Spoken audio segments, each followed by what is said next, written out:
In a world of infinite possibilities, it can be easy to be like, oh, I like this, I like this, I like this. And so you try out so many things, which is good. But if you don't eventually focus on one or a couple core things, it's going to shortchange yourself in terms of how much you're able to give. It is learning about the balance that's needed to really be great.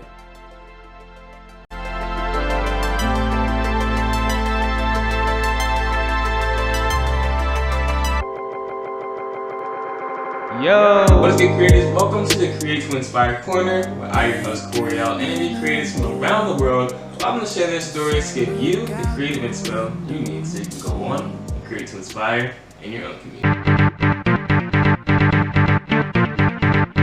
And today I have a very special guest with me, Gabe Baker. Gabe is a musician, songwriter, and athlete, and he has stepped his feet in many different waters, including acting and blogging as well. He's currently taking a dive into the creative and fitness lifestyle. And today, not only get to hear about his story, his music, and his passions, we're also going to be talking about harnessing greatness so that you can excel and focus on the vision in your life. Anyways, get right into it. What is up, Gabe? How are you doing? Thanks for coming. Yeah, I'm doing well, brother. Really happy to be here with you. Thanks for having me. Of course, man. So tell us a little about your passions and yourself and what you like to create. Yeah, wow. Okay, so I am a musician, songwriter. I'm a cellist as well. And so that's kind of where my main focus has been as of 5 months ago. I just moved, in short, I just moved to Nashville from Houston to take advantage of some relationships and just some clarity of heart and mind that God put in my life just to focus on music and give that a full go. And I shifted out of a number of things in my life in Houston. So it's been a cool just change up in my life. So doing that, and then I've always been very fitness geared, and as I'm leaning into this freelancing lifestyle, have added on kind of the fitness personal training aspect, and a couple other things possibly in the works, but those are the main things right now.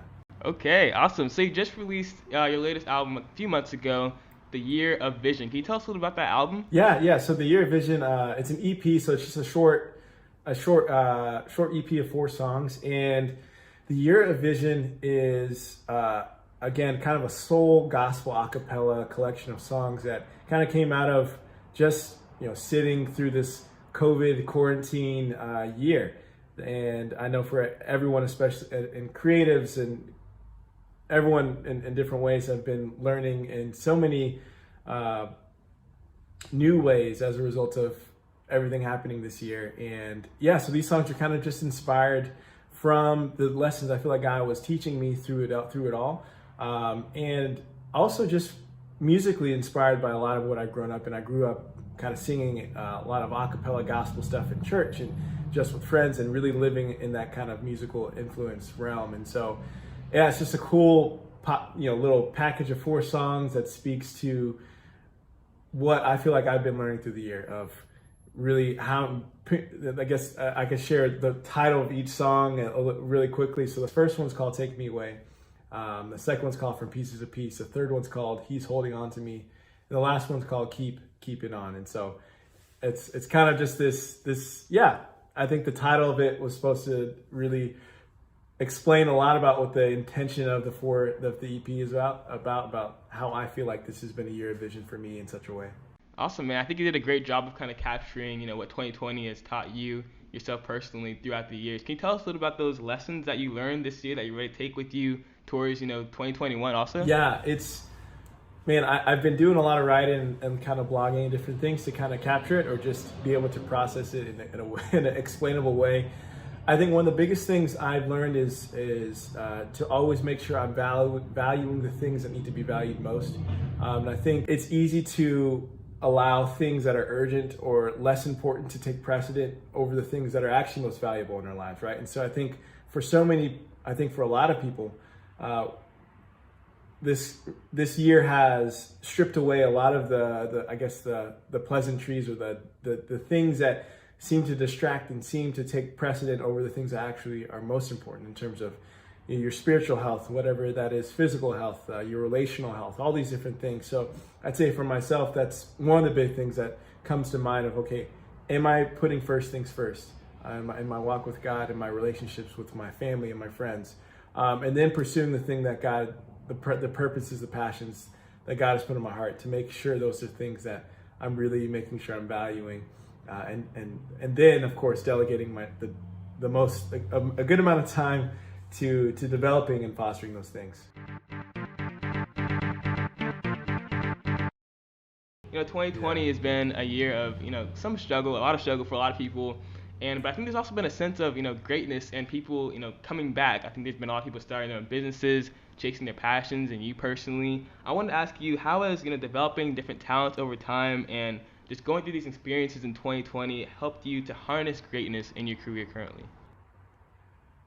It's a great question. I think though how this year has allowed me to really focus and harness greatness. I think a lot of it has to do with being able just to slow down. I think you can get so I'm a busybody in a sense. I like doing a lot, and I'm comfortable with kind of doing a lot in terms of on my schedule on a day-to-day basis. But I think allowing myself to slow down and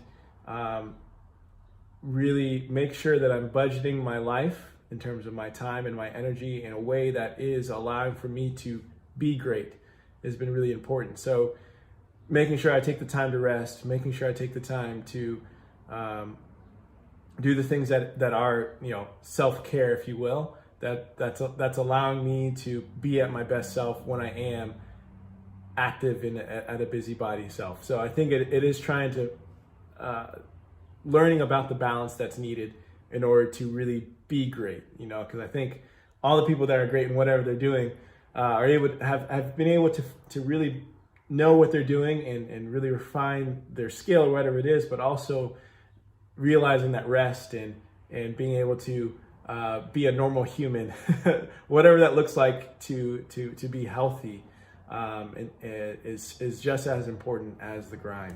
Awesome, man. Yeah, I think balance is a big part of our life, especially as creatives. I was talking with someone, I think a couple of interviews ago about balance. I think balance is truly important for us to be able to create with purpose. And I wanted to ask you about your RYFT blog, your blog that you started. I know you have many different things going on, and I'm sure it's a lot to balance, but I'm super proud of you for creating that blog. Can you tell us a little bit about it? Yeah, thanks for mentioning that. So my RYFT blog, that is spelled RYFT, and it's an acronym for basically redefine your future today. And it kind of breaks down to a couple other levels, but the blog series is where it stands right now is a series that actually breaks down into 3 other F's. The first F is future, faith, and fitness. And so redefine your future, redefine your fitness, redefine your faith today. So it's kind of trying to capture all these lessons that I've been learning through my life and just sharing them as in a digestible way for people to hopefully gain from. And so this is kind of the starting place for me trying to share this kind of content. And basically it's a lot of inspired thoughts that I'm really grateful to have learned and wanting to share with others about the opportunity that each and every one of us have to live a life that's redefined, like literally every day. I think a lot of times we can feel like we're held back by our past mistakes, or we're so ambitiously focused on what's tomorrow that we can kind of be bound and stuck in whatever box that we may put ourselves in, and think we can't recreate ourselves or do something that, I'm inspired by this now, but I actually don't feel like I can pursue that because it's going to change so much. So I feel like the idea from this series is like, no, there's so much wisdom out there that we can take in that allows us to live a life that is in our best version of ourselves, and not being afraid to take those risks or recreate ourselves and just live a life that is redefined. And I know that's a big idea, but that's kind of the energy behind it, that we each and every day, every 86,400 seconds of each day, we can live a life that's redefined. Yeah, man. I actually want to kind of break down the faith, the future, and fitness with you. So regarding the future part, how has creativity and positivity affected your perspective on the future?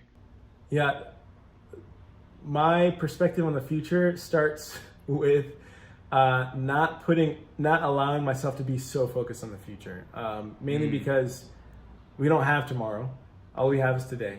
And I think the value that I've had, my ability that I've noticed to value what I hope to come in tomorrow has come with really being as present-minded and mindful of everything around me today. So it's kind of reorienting and re-engineering the way that I think about my life and how I'm living it and what I'm really focusing on, and not being so distracted by tomorrow, even though you got to be ambitious in planning, but realizing, hey, all we have is today.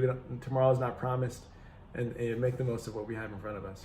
Awesome, man. So the other one is faith. How does, I know you just released a gospel album, of course. How does faith and kind of creativity play a part in each other for you? Can you tell us a little more about that? Yeah, Sorry. so I grew up in a Christian household, and so this environment of faith and relationships has been the place I've been accustomed to growing in, and allowing myself to take responsibility for these values and these ways of living has been the process through the years. So I've been a Christian for over 13 years now, and the process of knowing that is the foundation of my life changes everything, and not that it's just an add-on or another aspect of my priorities, but it is the foundation that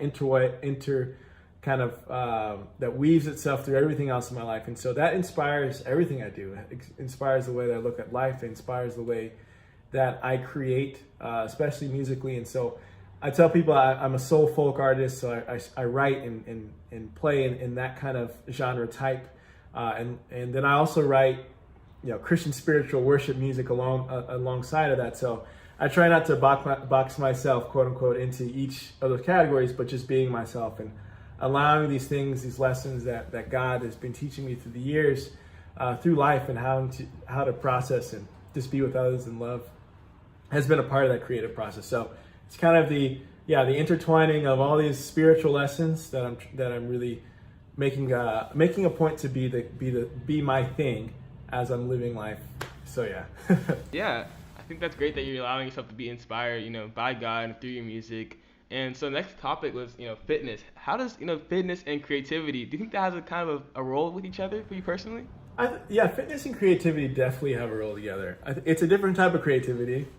I always found myself in an interesting place, playing the cello and then also playing football, and a very aggressive kind of experience. And then you have a different, more of a quote unquote graceful kind of aggression, if you will, classical music and different things as a cellist. And so it's an interesting blend in terms of the crossover with those two aspects of my life. But I think on the fitness realm, there is an incredible amount of creativity that you can embrace in terms of just connecting with whomever, especially if you're a trainer, knowing that you can create whatever life-giving program you can for your client is a beautiful, powerful way to create. And then especially for yourself, our bodies are these beautiful creations that we can do so much with. And so the movements that we can do, I think, allows for us to do, there's just so many possibilities with them, especially in the fitness realm, to create and connect with others and help others grow in that way of living, of fit living. So yeah, there's some good crossover, creativity and fitness. So if there's someone who's watching this video or this podcast right now and might be struggling with having, so many different talents, I know you yourself, have a lot of different talents, and that person watching may not know what to focus on. They feel like they're having trouble balance. What advice would you give to them? My advice is advice that I try to take every day with me. Is there is a unmatched beauty with specializing. And I'd say enjoy all the things you're doing and be the best at everything that you enjoy. But make sure you take the time and not be afraid of specializing in one or a couple things. And I say that because I got accustomed and working out of this, of living a life that's kind of spread too thin a little bit. And that's connected to the old phrase of you're jack of all trades but master of none kind of thing, right? And I think that's a real statement in a lot of ways, because I think in a world of so many of kind of infinite possibilities in the world that we live in, it can be easy to be like, oh, I like this, I like this, I like this. And so you try out so many things, which is good, but if you don't eventually kind of center your focus on one or a couple of core things, I think you're gonna shortchange yourself in terms of how much you're able to give. And so I'll say that in the sense of don't hold yourself back from doing everything you enjoy, but make sure you take that step into making those sacrifices to focus on those things that you can be the master at. Because that changes a lot of things when you can say, hey, when someone asks you, hey, what do? You can say, hey, I'm a creative, or I'm a musician songwriter, and all these different things, because you can take, it's a different sense of confidence you take in when you're able to really master whatever those one or a couple or a few things in your life. So that's my advice. It could be different for other people, but work to a better way of specializing if you're like me and struggle with doing a million things at once. That's awesome advice. I think that's extremely important for us as beings. It could be easy to have different things you said that we're interested in, but focusing on one thing and specializing so that we can give more to other people and inspire more. And so, bro, I just got 2 more questions for you. Come on. The first question is a scenario question. The question is, you have the ability to harness one superpower for one day. What superpower would it be, and what would you use it for? What would you do with it? You're a killer at these questions, Coriel. If I could choose one superpower that I could harness for the day, what power would it be? It definitely changes it when it's only one day. So I think the one power I think that just immediately came to mind, I'll say that. I'm a big superhero fan, so all these different powers come to mind. I'll say the one I always tell people if I could have a superpower is telekinesis, because you can move things with your mind. But for this question particularly, I would use the ability to teleport, in instantaneous teleportation. Because I think it allows you just to be in so many places in that short amount of time to take in experiences and stuff. I think that would be the coolest thing to do in one day. Awesome, man. So my last question for you is, what does the phrase "create to inspire" mean to you? The phrase "create to inspire" to me means to live in your purpose with a purpose. Creating anything, especially personally, means that you're pulling from these very intimate or personal things in your life that you would identify to be you, right? And making those into a masterpiece of whatever that is that is able to create this picture of who you are and what you're good at. And then creating to inspire means that you're not doing it for yourself solely.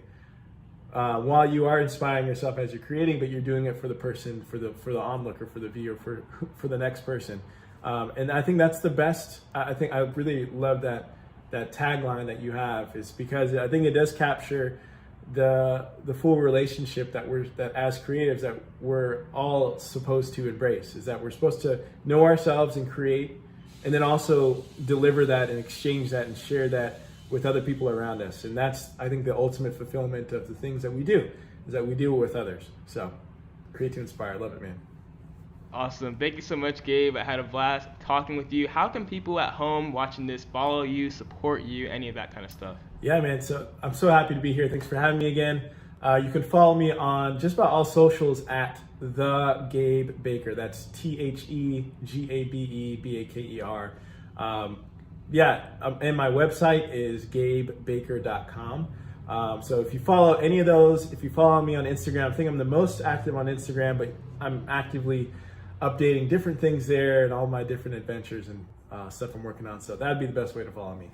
Awesome. Well, thank you so much, Gabe. And for you guys watching at home, I hope you guys enjoyed today's episode of the Create to Inspire Corner. And I hope this inspired you to take some action in your life and truly work on specializing your talent, specializing your gifts that you have, so that you can truly inspire and give to others. Anyway, I'll see you guys in the next video. Hope you guys have a creative and positive day. I'll see you guys later. Create to inspire. Peace. I wish I could fly.